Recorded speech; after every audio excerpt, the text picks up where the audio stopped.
looks like Is it better to retweet the sports book, right, than FFF pod, right? It doesn't matter. I just feel like it always gets bigger. All right.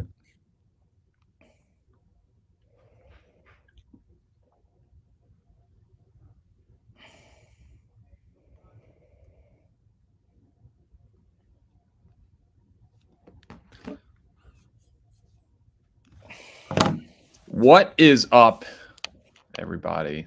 Week 5. Mincy, how you feeling? We both got early games today, which is kind of a nice change. I like being at the 1 o'clock slate.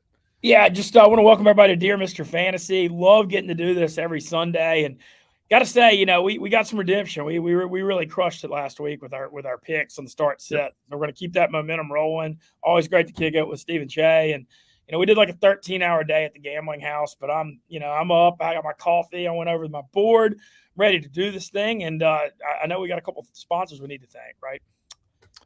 Yeah, absolutely.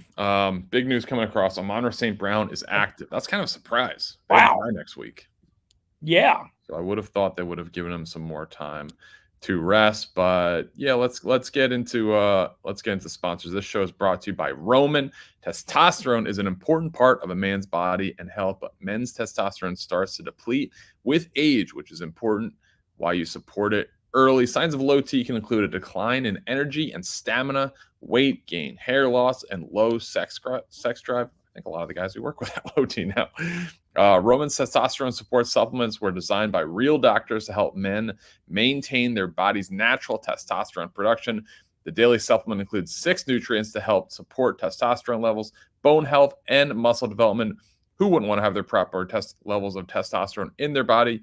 Go to getroman.com/FFF today for 20% off your first order. Again, that's getroman.com/FFF for 20% off. And now Roman Tea Support is available nationwide at retail. So find Roman Tea Support in their supplements aisles at your local Walmart, Walgreens, CVS, Rite Aid. But check them out, roman.com/FFF, 20% off your tea supplements. All right, let's go over our cards first. So what do you got going today? You obviously had a crushing loss last night with Alabama A&M. Yeah, I'll make this really quick, but just because it was a good story. I had Texas A&M 12-1 money line because of Bryce Young being out. That was the only reason. I thought they had a chance because of that. And I max bet under 51 on Friday when I heard Young was out. And I knew the over-under would go down, and then I max bet over 48. So I had 2 max bets going for the 48-51 middle at A&M 12-1 money line. They're down 24-20 on their 3-yard line. A touchdown there at the end, last play. They don't kick the extra point, Steven. They win 26-24, and I win all 3 for like 30 units, and they ran that dog shit play call. But what are you going to do? Life goes on. I can't say, though, have you ever had a 30-unit sweat on one play? I've never had that before. I don't believe so. I don't believe I have. I mean, I just couldn't. I was watching. I was like, if this hits, I mean, I scoop it all. But it's okay. It's a Sunday. I still made a little money yesterday, and I'm ready to get into it with you guys. We're going to get into our cards. And today's a weird board. You kind of look at the games, and you're like, oh, there aren't really that many that are that sexy. I mean, Bengals-Ravens is very interesting Sunday night. But there's some value, I think. And here's what I've got so far today. I like Cleveland Browns a good bit today. They lost on the road as a favorite at Atlanta. They get Myles Garrett and Clowney back. And the Chargers, even though they won last week, walking wounded. No Keenan Allen, Slater out for the year, Bosa out. And the biggest reason I like them is a prop here. 91.5 is a very high number for Nick Chubb, but the Chargers have one of the worst run defenses in the league. Last week I banged them on Dameon Pierce. Cleveland's going to run the crap out of the ball. They would be 4-0 if they would just run it all the time. I mean, they get 8 yards every time they run. So I'm on Cleveland +2, Nick Chubb over 91.5. I'm on the Miami Dolphins if you can get them at 3. I've seen that line go 3 and 3.5. Teddy Bridgewater's 22-5 on the road against the spread. He's the perfect kind of backup quarterback that's just not going to screw it up. I'm betting on an INT from Zach Wilson, who will screw it up. I've got over 88.5. Alvin Kamara, total rushing and receiving combined. He had 185 yards in the Monday night game against Seattle last year. He's playing. He felt fine all week. And this is a spot with the Saints. I mean, they got to win. They're 1-3. The season's almost over if you lose. Last couple. I've got the Commanders plus half a point because I don't trust Tennessee on the road laying points. I've got I think San Francisco, Carolina is really low scoring. And I got the Eagles by 5 at Arizona because for some reason Arizona stinks at home and then they win on the road. It doesn't make any sense. What you got? Yeah. I like those. I like the did you see in Cleveland today? There's the do you remember the when they were then the Indians versus I believe it was the Yankees in the playoffs? And I can't believe I'm recalling a baseball playoff memory, but it was a super what was I guess pre-viral. But like CC Sabathia and all those bugs were like kind of in his face. Going against I forget what team he was on at that point, if it was the Yankees or Indians, but Cleveland has that right now. Apparently it's some type of bug that like mates 1 week out of the year in October, and the bug at the Brown Stadium apparently really bad today. So I don't know if that's going to affect the passing game. I could imagine it might if there are just bugs all around your face. So Nick Chubb over rushing yards, not a bad bet today. I'm actually going to look at the Herbert under passing with no Keenan Allen, no good left tackle, and dealing with that maybe. Yeah, I had him in. I'll go through a couple of other parlays that I put out. So the go for 2 parlay, which is just quarterbacks that throw at least 2 passing touchdowns. 3-legger, we had Aaron Rodgers, who's already hit he hit that in the first half. Justin Herbert and Kirk Cousins. That one, hopefully, we're a third of the way home, so hopefully looks good. The bug news was a little discouraging, but Justin Herbert 1.5. I feel like him and Josh Allen. Anytime you get those guys at that number, those are kind of like auto takes rolled in a parlay because it's so juiced. I also did an interesting one that I talked about on Out and About, which I do weekly.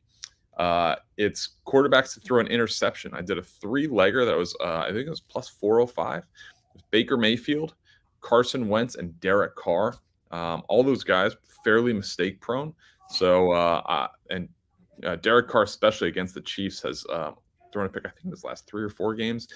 So I like that play. And then my favorite play today is the Big Brain Parlay, which it is every week. 3-legger. We got Geno Smith over 21.5 completions against Mincy Saints.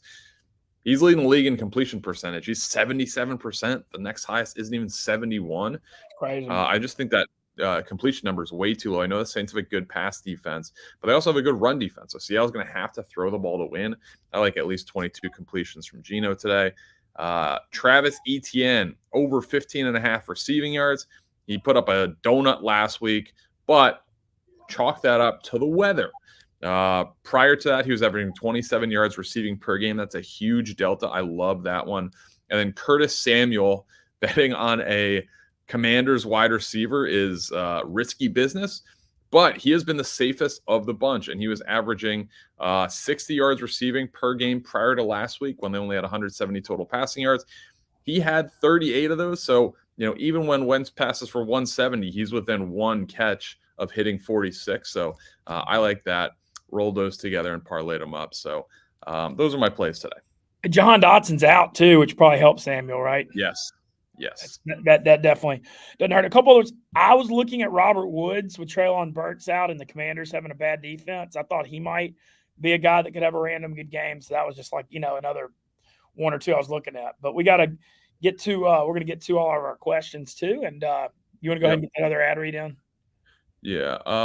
Let's do that in just a moment. Let's here, I'll cue that up. Let me this is an interesting trade question which you don't get a ton of from Ransom Diorazio.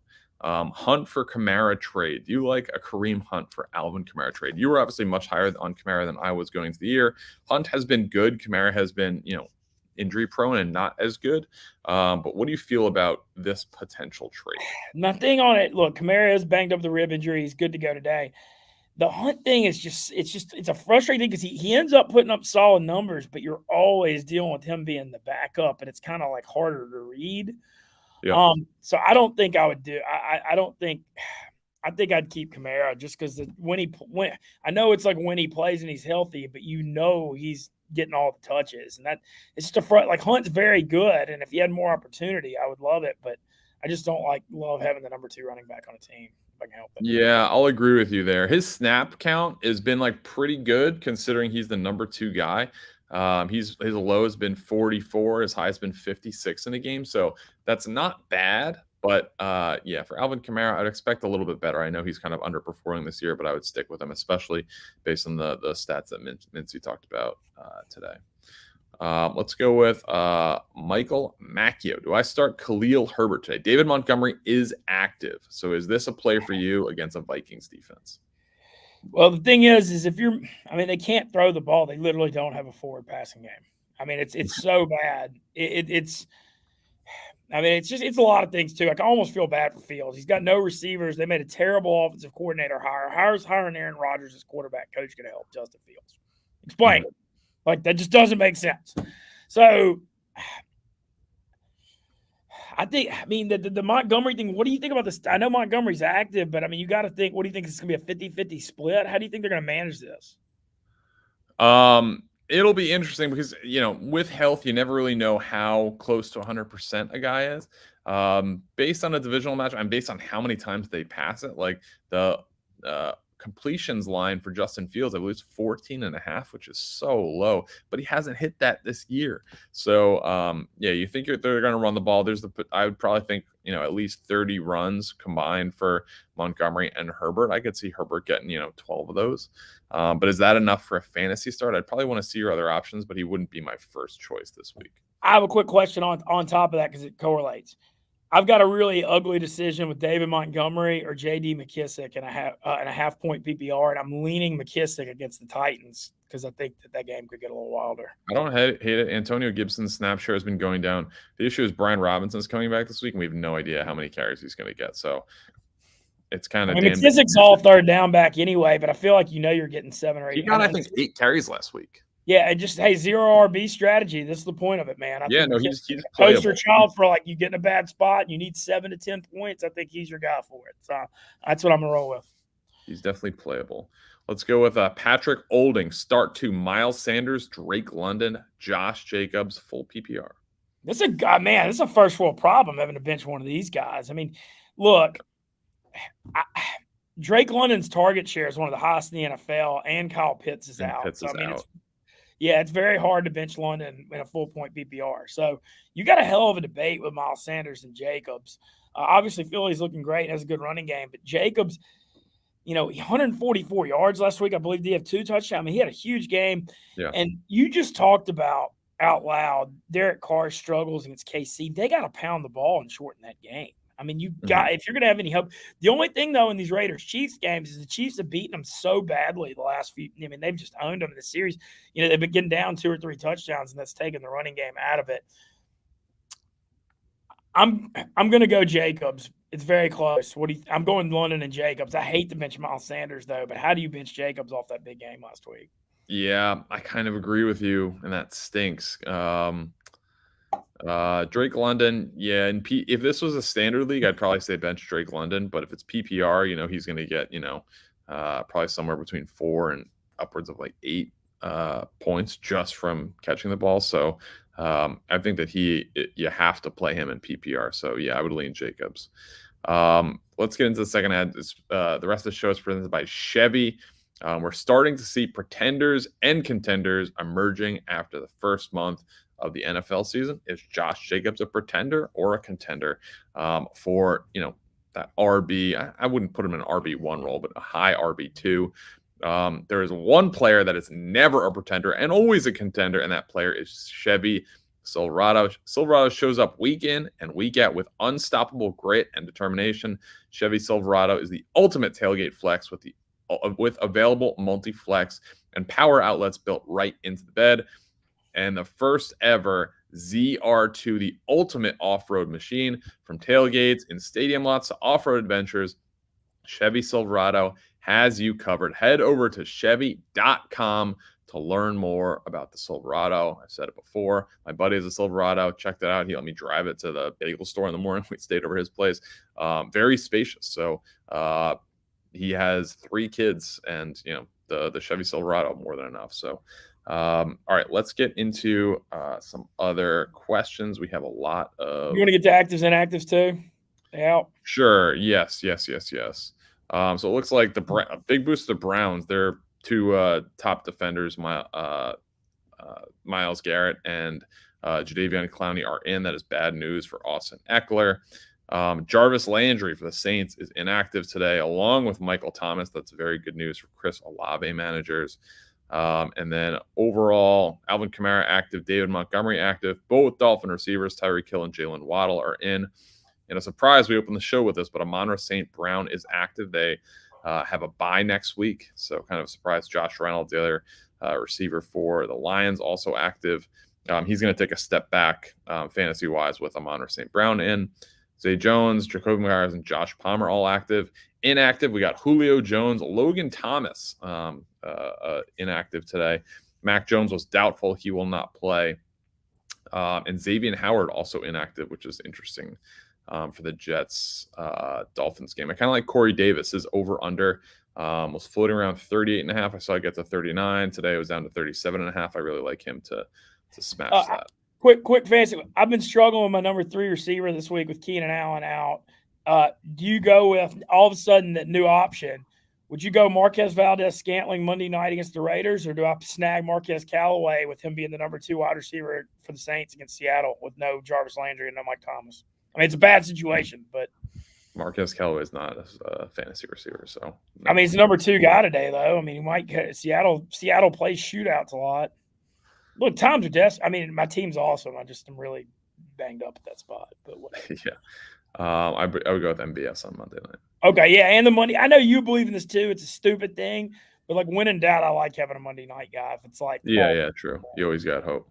Yeah. All right, interesting question from Thomas Marshall. With Kyle Pitts ruled out, he only has Taysom Hill as his other tight end. Should pick up Will Dissly from Seattle. They're playing the Saints. Dissly's very touchdown dependent, so I think this is kind of a damned if you do, damned if you don't. I like Taysom Hill just because I do too. Saints guy. I think his ceiling. I think both of these guys are boomer bust. I think both have very low floors, but I think Hill has a much higher ceiling. So I would roll with Hill. I would roll with Hill too, because another thing about Hill, like they're using him on the goal line stuff, but I mean, this is an all hands on deck desperation Saints game at 1-3, and so I feel like if they're going to be empty in the kitchen sink, possibly Hill could be involved. Yeah, I like this question from Brandon Vicero. Chris Godwin, Gabe Davis, or Chris Olave? I like Godwin a lot today, but based on these injuries, you got to go Olave. Yeah, and Olave's number 1 guy now. He got a ton of targets last week. Gabe Davis, since he's had that ankle injury, he's got one of the lowest target shares in the NFL the last few weeks, which is really a shame because of how much he looked great week 1 and had that huge playoff game against KC. But I'm rolling Olave here. I mean, literally, he's clearly the number 1 guy. And Seattle's been playing some higher scoring games, so I think it's Olave because of that. And I love Godwin as a player too, but that's my thought. I like this question as well. Devin Tyler. Jared Goff or Tom Brady today? Goff has been so hot, but you cannot bench Tom Brady against the Falcons. He's 10-0 against them. He has, I believe it's like 4 passing touchdowns in 3 of his last 4 games against them. He's just absolutely destroys Atlanta, and I know that they have, they're an up-and-coming team.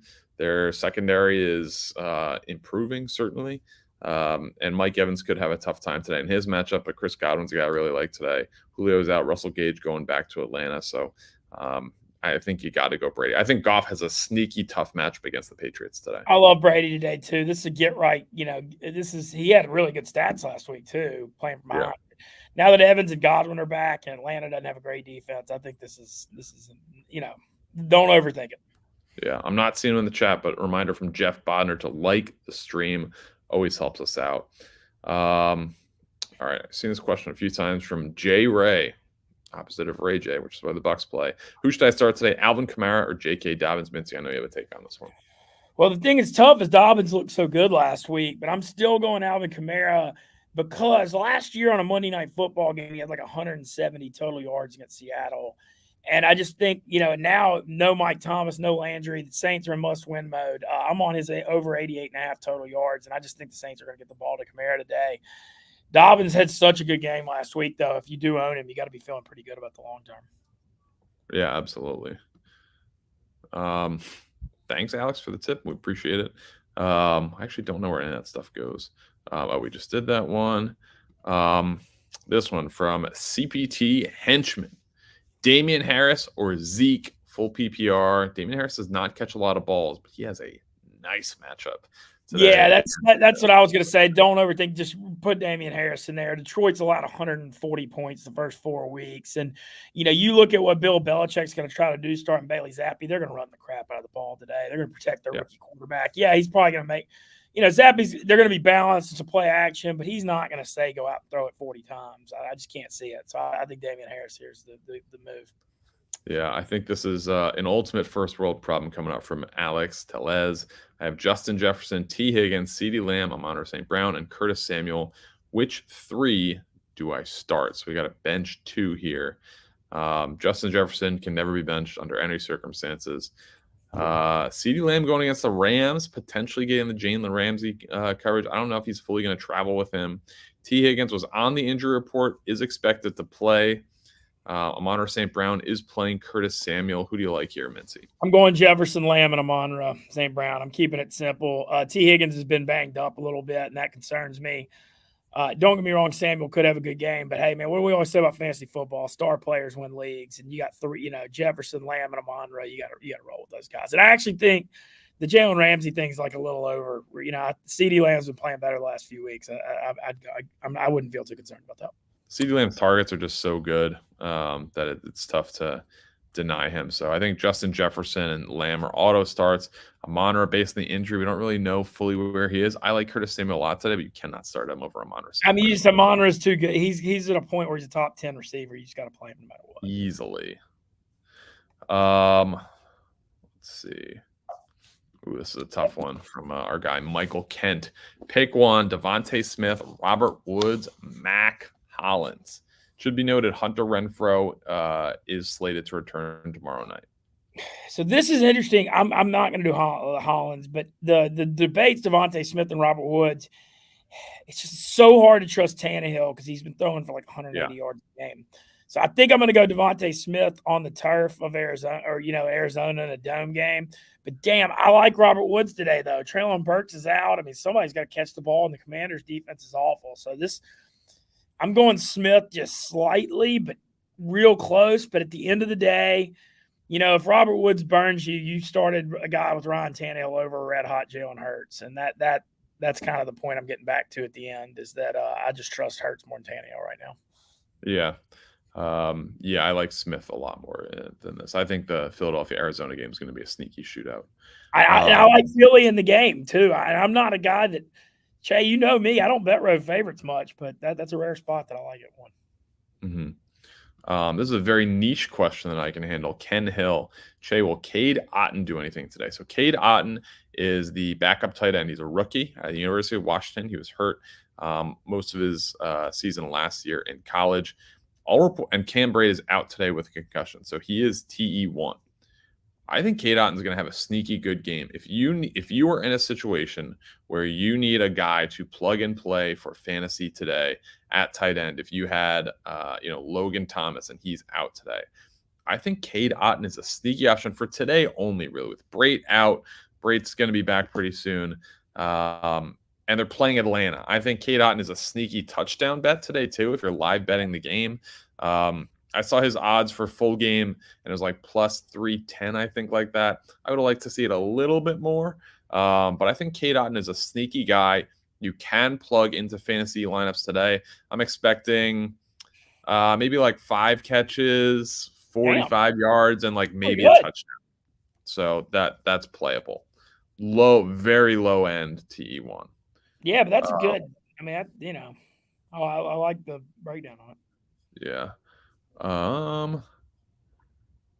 We shout out Alex Teles. We just answered that one. Lamb, Amon-Ra. Oh, he's asking which two. Yeah, Lamb and Amon-Ra. Yeah, I mean, he's got the same question, just without Jefferson.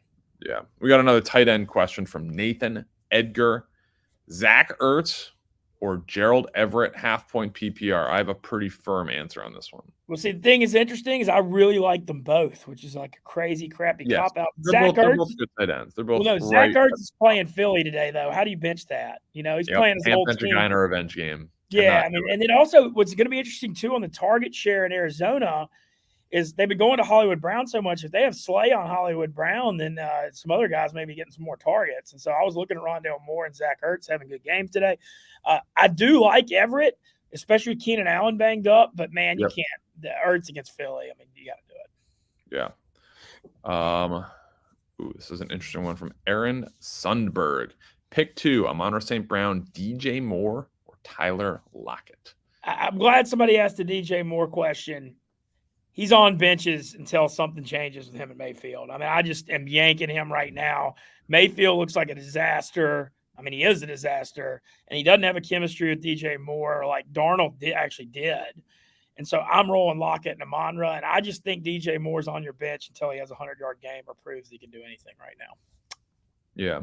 I want to be very clear about something. Tyler Lockett is like an ideal wide receiver 3. Like if you can track him out as your wide receiver 3, your team is set at that position.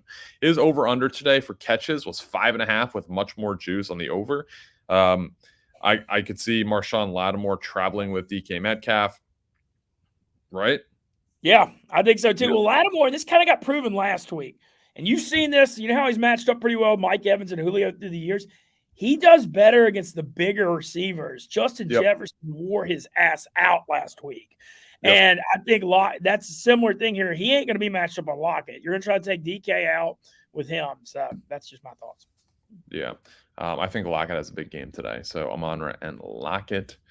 Or let's piggyback off that. The next question from Jacob Mendoza: DK Metcalf or Chris Olave? So you can. I like Olave. Like I said, DK. Even though Geno's been playing well, and DK hadn't been the most consistent. You know, Geno's been distributing the ball, and I like Lattimore on DK too. So I'm going Olave.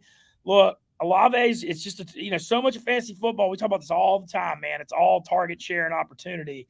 And Olave and Dalton looked pretty good together last week. He got a lot of targets, and he's the number one guy. And I think today is a good spot for him. Yeah. This is a very interesting one. Jared Martin, Najee Harris going against the Bills, who struggled against last year. Week 1 was his first game in the NFL.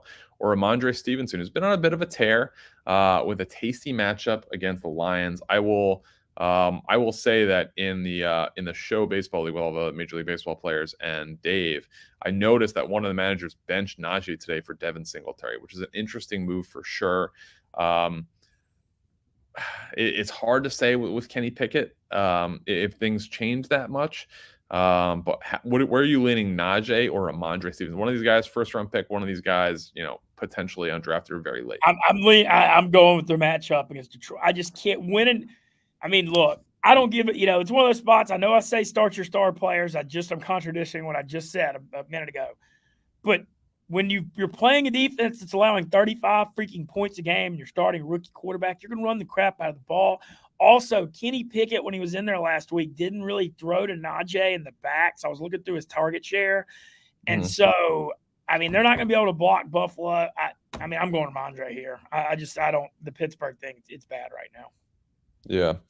Let's loop back around to tight ends with Lake Boy, Darren Waller, or Tyler Higbee, who is a target machine recently. I'm going Higbee against Dallas here. I think Stafford's got to get the ball out quick because the Dallas pass rush, and I think that's going to get Higbee some more targets. And the Waller thing, you mentioned it. I mean, you Hunter Renfrow back, Mac Hollins, Devontae Adams, and I mean, it doesn't take a rocket scientist to see if the Raiders are going to beat the Chiefs. Carr always struggles against them. You talked about that earlier with the interception prop. They got to run the crap out of the ball. They're going to be spreading the ball around. I think Higbee's just going to, be utilized a lot more. Yep. From Jason Schaffer, pick 1, Alvin Kamara, Ramondre Stevenson, or James Robinson, half-point PPR. God, this is tough. I'm going to let you go on this one because it's like I'm a little biased on the Kamara, but I like James Robinson's been so damn good. He's got a good matchup against Houston. Yeah, I think this could be a Travis Etienne week. Okay. I know James Robinson's been good. He's, looking back to his pre-injury form. Ramondre Stevenson has a really tasty matchup, but Mincy kind of sold me with the stats from last year on Kamara, especially with Andy Dalton playing. You think that they're going to be a little bit more basic as far as running the ball, checking it down. So I could see Kamara having a nice game, but Ramondre might be I don't know. I think it's Kamara by a little bit. Yeah, I actually think this is crazy, but it hit me this morning. Like all week, that line, the Saints are favored by 5 today over Seattle, and I thought it should be like 3.5, something like that with the way the Saints play. I actually like the Saints today. It kind of hit me this morning that, like, You do. yeah, hey, no, I know, but I mean, I hadn't been taking them lately. Well, I took them against the Bucks and looked like a fool. But Yeah. regardless, I just think this is one of those spots. Vegas put this line out 2 points too high, and something's up with that, and it makes me think they really like the Saints. That's what I think. Okay. This question from Mason Latinga. Damian Pierce, Jeff Wilson Jr., Najee Harris. One thing I want to note, Damian Pierce, he's plus money. He was plus 140 to score a touchdown today, which is puzzling. He scored in 2 straight games. I know Jacksonville's better on defense and things like that, but he's also going to Jacksonville, which is, the closest NFL stadium to Florida, which is where he went to college. He's also from, I forget what the name of the town is, but somewhere in Georgia, and it's actually closer to Jacksonville than Atlanta. So this is kind of by proximity his hometown team. I expect family, friends, etc., to be there for his first game, kind of returning home, and he's tearing it up, scored in 2 straight games. So I think Damian Pierce is a really good start today. I think he's a good start, period. 14 for 131, including that long touchdown, and you're on the road. You got to stay balanced running the football. I like him. I mean, you sold me on. He had the big preseason. He kind of grabbed the hold of it. And then you look at he got all the carries last week, too. They played from behind. Burkhead, I know took into him early in the season, but no, I think Pierce is solid. I don't trust Najee Harris for anything today. I mean, it sucks, but it just is what it is. He can be a star all he wants. You got a rookie quarterback out there, crappy offensive coordinator, and an O-line that can't block against one of the top defenses in the NFL. I mean, if Pittsburgh scored 7 points in this game, would you be shocked? I mean, this is a bad matchup. And Wilson, I think Kenny Pickett is better than people think right now. Okay. I know Jeff Wilson, I went through all the snap stuff. I mean, he was like high 80% of on the field snap share last week. He's, I ain't saying there's going to be a shootout with 49ers Carolina, but I mean, the dude's going to get plenty of opportunity. Yeah. All right, we're going to take 2 more. We got to close up by 12:05 to make sure this gets uploaded on time. Best show every Sunday. Flex spot, Brandon Cooks, Chase Edmonds, DJ Moore, Brian Robinson. This is from Ryan. This is look, Robinson's an unbelievable story. DJ Moore's a no. I'm just crossing them off. Chase Edmonds, man, Mostert's looking like they trust Mostert more right now than Edmonds. You see that? He's that only getting under 10 carries past few games. And Cook, I like Cooks here. You go Cooks, okay. I was going to say, I said it last week. I always trust Cooks in his indoor games a little more, but I think I'm going Cooks here. Yeah. All right, we'll end on this run from Willie G. Antonio Gibson or Alexander Madison, full point PPR. Gibson thing's trending downward. Robinson's back. McKissick's there. Yep. He's been struggling. He does have a good matchup against the Titans, but I think I'm going Madison here. I'm going to let you. Actually, you know what? I'm deferring to you because you're the Gibson guy. You've been following this close. Yeah. His snap share has been going down even last week when Robinson didn't play. That worries me a lot. The fact that I don't expect Robinson to do a ton today. I think him just getting out there, he might score a touchdown. I think getting him in around the goal line will be something they potentially try and do. That'll be a great story, motivate the team, etc. Against the Bears, Alexander Madison is a decent option. Yeah, I think there's just so much uncertainty in Washington right now. I'm not confident starting Antonio Gibson. I'll go with Madison here. Okay. And once again, thanks to all of our listeners. Love getting to do this every Sunday. We love interacting with you guys, going over our cards, and it's just a really, really fun thing in the week. Yeah. And the Giants are moving the ball against the Green Bay score? I got Giants +8. I got them +8. It's tied right now, and the Giants have second and goal. So, those London. Hey, I think I found something with the London games. Just take the points every time because nobody ever knows what the hell is going to happen. So just take the underdog. Yeah, maybe. But all right, thank you everybody for watching. Saquon just moved down to the 1 yard line, and enjoy. Good luck with your bets. Best of luck, and your fantasy matchups. Thank you for tuning in. Have a great day. See you guys.